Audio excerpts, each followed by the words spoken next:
I, 30-year-old female, was named after my deceased grandmother, Phyllis, whom I never got the chance to meet.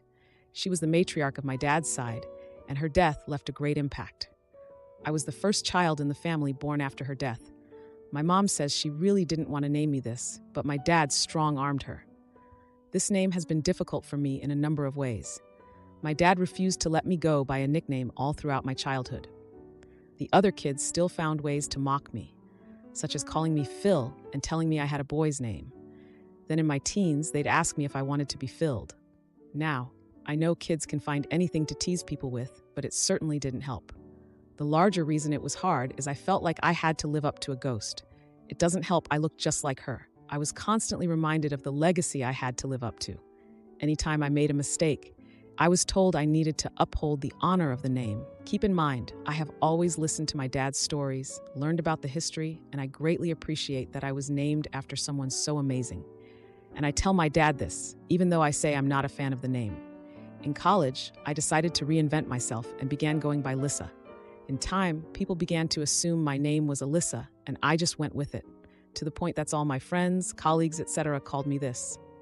My family was aware, but would still call me Phyllis, which I accepted for the time. My dad made his disappointment clear, but I told him all that mattered is he got to call me it.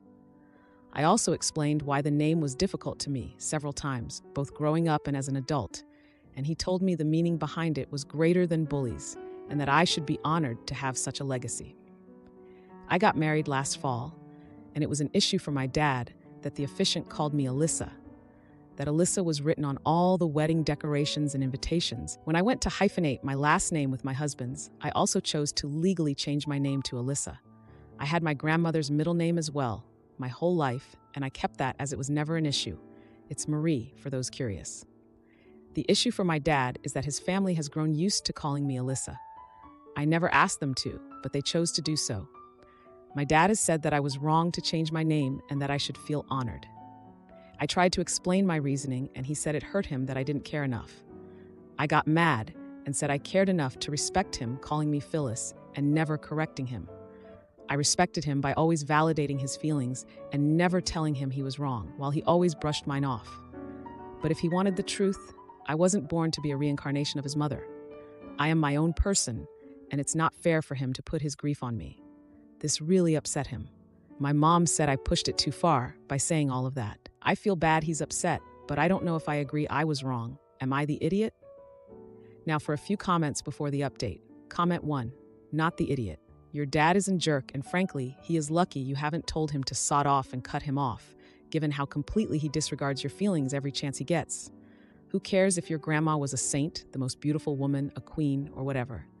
The point is, you don't like the name, and as it is your name, you can decide what you want to be called.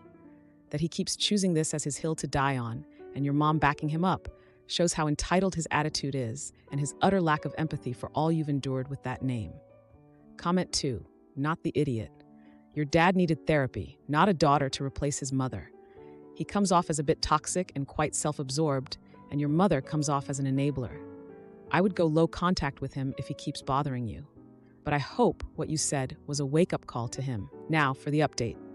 Hey everyone, thanks for all the comments on my last post. It's been a wild couple of weeks, and I've got quite the update for you. After the blowout with my dad, things were tense. I mean, you could cut the tension with a knife whenever we were in the same room. My mom, ever the peacemaker, tried to get us to talk it out, but my dad was having none of it. He was hurt, and I get that, but I was standing my ground. Now let's rewind a bit.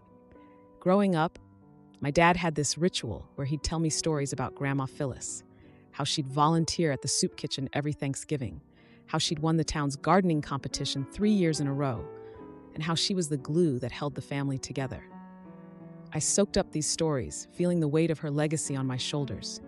It was like I was living in her shadow, trying to be the granddaughter she never met. Back to the present.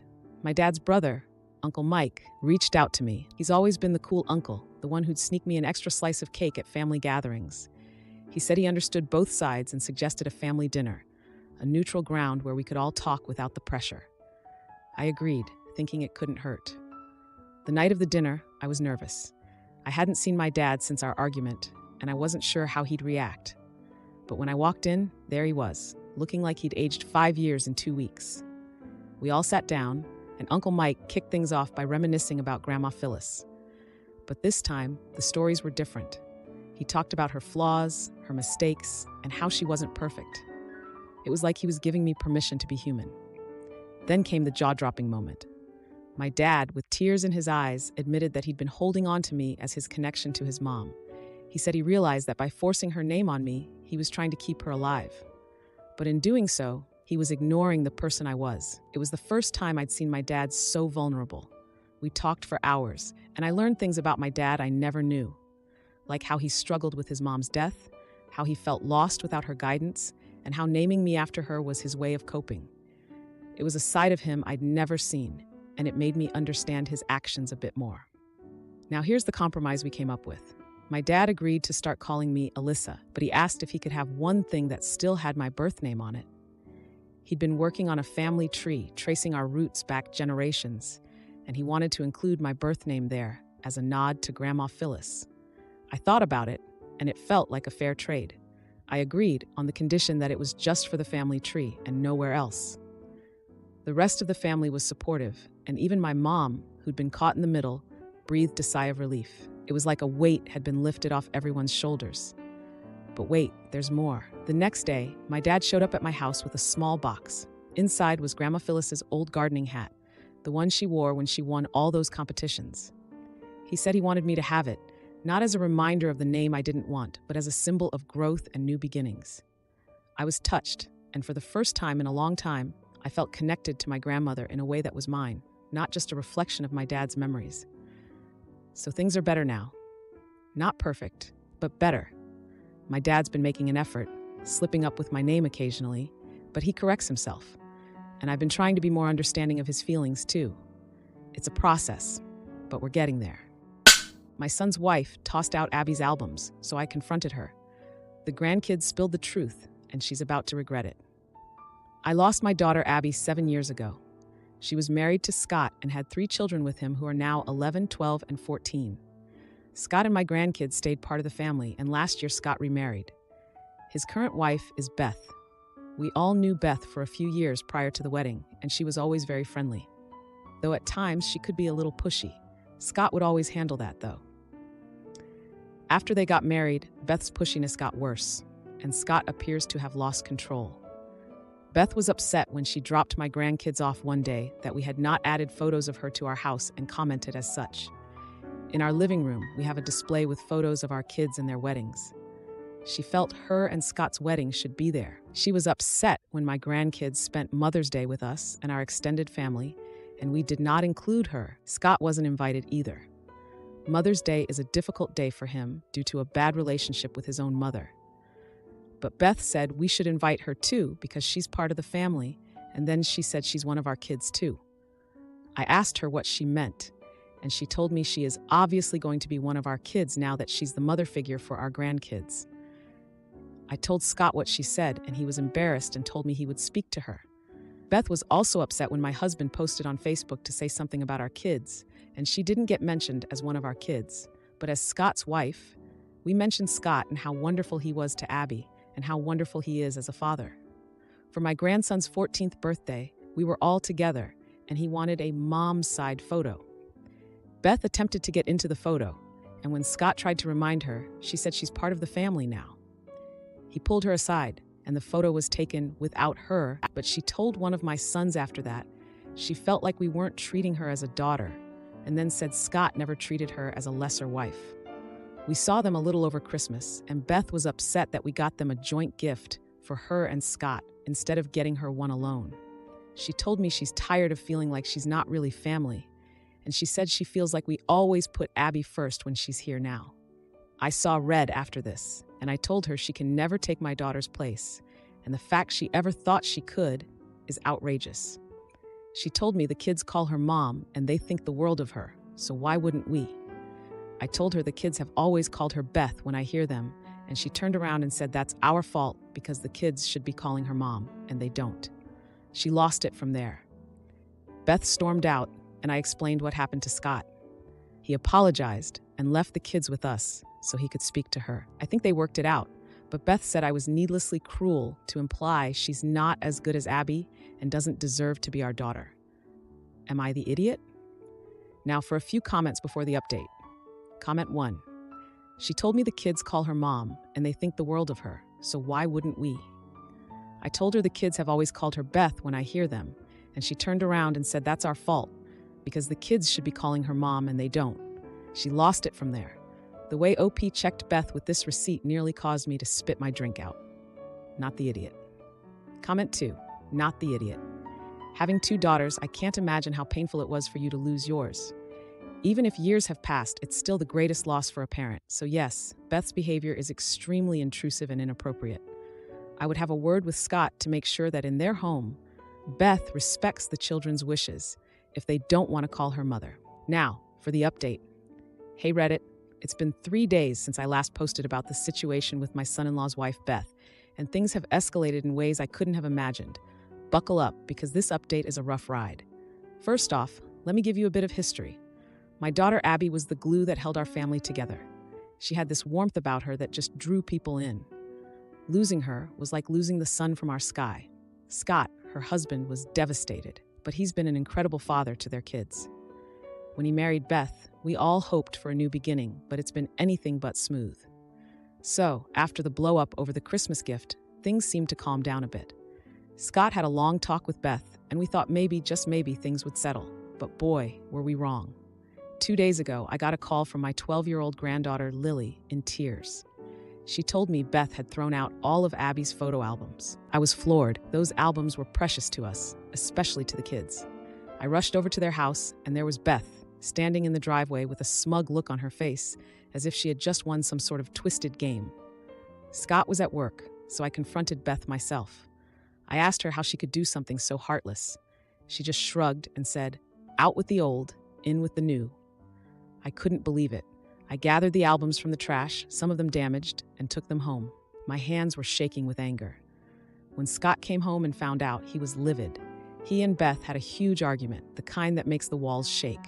The kids were at my place, thank goodness, but they could hear the yelling from down the street when they walked home.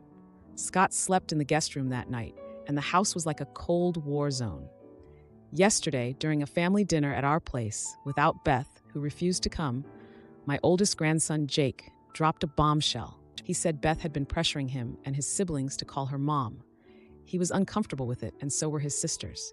We were all taken aback. Abby was their mom, and no one could replace her. I decided to have a talk with Scott about it. He was already on edge, but when I brought it up, he broke down. He admitted he felt trapped between honoring Abby's memory and trying to make Beth feel included. He confessed that he had been avoiding dealing with Beth's behavior because he was scared of being alone again. Today, the misunderstanding happened. I was at the grocery store when I ran into Beth. She was all smiles, acting like nothing had happened. She started chatting about how she and Scott were planning to renew their vows. I was confused and asked why so soon. She laughed and said, "Well, we want to start fresh, and besides, the kids need to see us united as a family." I was stunned. I didn't know what to say. I just nodded and quickly finished my shopping. When I got home, I called Scott to ask about the vow renewal. He was silent for a moment, then said, "That's not happening. We're actually talking about separation." Turns out, Beth had overheard Scott talking to his brother about a possible separation and assumed it was about renewing their vows. She had been telling people about their new beginning without even discussing it with Scott. My niece's lies tore our family apart, so I exposed her, but she played the victim. Now she's broken alone, and the truth is, my 32-year-old female, sister Sue, 39-year-old female, and her husband Dan, 44-year-old male, have 2 kids, Lily, 11-year-old female, and Amy, 16-year-old female. Recently, Dan's mom broke a leg. She lived alone, so Dan and Sue took her in. She got Amy's bedroom. Amy moved in with Lily. Late on the 25th, Amy showed up at my apartment, begging me to let her stay. She said it's too much. She has zero privacy. Lily's constantly going through her things, takes clothes without asking, breaks stuff, is so loud that Amy can't do anything, and when Amy complains, her parents just tell her to be patient. The final straw was when Lily found a present with a note for Amy from a guy from her class. Lily loudly announced Amy was in love and started reading the note to their parents. No one knew about him yet, and the note was obviously personal, nothing inappropriate, so Amy tried to take it from her. The result was her sister startling and Dan yelling at Amy to let go of her. Amy grabbed the note and ran out of the house straight to me. I live close by. I was at a loss. I said I'd talk to her parents for her and called Sue to let her know Amy was safe and to get her side. Sue asked to come over, but Amy didn't want to see anyone. So Sue said to tell her sorry and that she could stay the night. The day after, we agreed Sue would come alone to talk to Amy. 20 minutes later, she shows up with Dan and Lily. Lily apologized to Amy through tears, asking her not to hate her. Amy accepted but looked uncomfortable. Dan then told Amy to apologize for grabbing Lily, but she refused. Dan said she had to for them to get along, but Amy said she still didn't want to go home. After that, the screaming started. Dan called Amy a spoiled brat. He never had his own room. Amy said if she can't stay here, she'll go to friends and stop talking to all of us. Lily kept crying and Sue just ignored everything until Dan declared they needed to get back home to his mom and tried to push Amy out the door. Sue broke them apart and said Dan should take Lily home. She'd handle it. She told Amy she'd make Lily act nicer and asked if that changed anything. Amy said no, so Sue said okay, she can stay. No clue what she told Dan, but it didn't work because he keeps calling and texting. He says I'm basically kidnapping Amy and enabling her emotional blackmail, that I'm teaching her if she runs, she'll get whatever she wants, that it's not a big deal to share, and Lily apologized and is feeling terrible, that Amy is disrespecting his injured mom by not letting her have her room, that I'm interfering in a private matter by giving Amy an out, undermining his authority just because Sue is my sister. Sue says she's trying, but I doubt it. Dan even showed up at my apartment demanding to talk to Amy. He refused to leave, so I let him in, but Amy locked herself in the bathroom until he left, threatening to call the cops next time. I'm keeping a kid from her dad, which is messed up, but I worry where Amy will go if I kick her out. Reconciliation seems far away with all that screaming. Now, for a few comments before the update. Comment 1. Not the idiot. You are keeping a kid safe from her very angry father. It's clear Dan is used to shouting his way to decisions. I don't know how this situation is going to be resolved, but if your sister cannot stand up to her husband, there are deeper issues here. Comment 2. Not the idiot. Dan is hurtful, and Lily is clearly the golden child. My heart hurts for Amy, and I hope she can get out of that situation ASAP. Now for the update. A lot has happened since I last posted about my niece Amy's situation. I've been in the middle of a family drama that's been escalating by the minute. After the confrontation at my apartment, things seemed to calm down for a brief moment. Sue had promised to make things right, but the peace was short-lived. Dan's persistence in trying to get Amy back home was relentless. He bombarded my phone with messages, each one more accusatory than the last. He claimed I was tearing the family apart, that I was the reason Amy was acting out. Sue, on the other hand, was caught between her husband and her daughter. She had always been the mediator, the one who smoothed things over. But this time, it was different. The strain was visible on her face every time she came over to talk to Amy, trying to negotiate some kind of truce. Amy, meanwhile, was a mix of emotions. She was grateful to have a space at my place, but the guilt of causing a rift was eating at her. She missed her sister Lily, even though she was the cause of all this. She missed her room, her privacy, and the normalcy of her old life. But she couldn't face going back, not with the way things were. The heartbreak came 2 days ago. Dan had shown up unannounced again, this time with a different tactic. He brought Lily with him, hoping that seeing her sister would soften Amy. Lily was in tears, begging Amy to come back home. She said she missed her sister, that she was sorry for everything. Amy's resolve crumbled. She agreed to go back, but with conditions. She wanted her room back, and she wanted Dan to respect her privacy. Dan agreed, reluctantly, but it was clear he wasn't happy. That night, Sue called me, her voice shaking. She confessed that Dan had been having an affair. She had found out just before Amy ran away, and it had been the reason for her own distraction and lack of support for Amy. She had been trying to deal with the betrayal, all while keeping the family together. I was stunned. The man who had been preaching about family values and respect had been living a lie. Sue was heartbroken, and now so was Amy. The revelation that her father was not who she thought he was shattered her. The next day, Amy came back to my apartment. She said she couldn't stay in that house, not with the lies and the hypocrisy. She felt betrayed by her father, and she couldn't look at him the same way. Dan's reaction was explosive. He accused Sue of turning his children against him, of poisoning their minds. He said that the affair was a mistake, that he was going to end it, but the damage was done.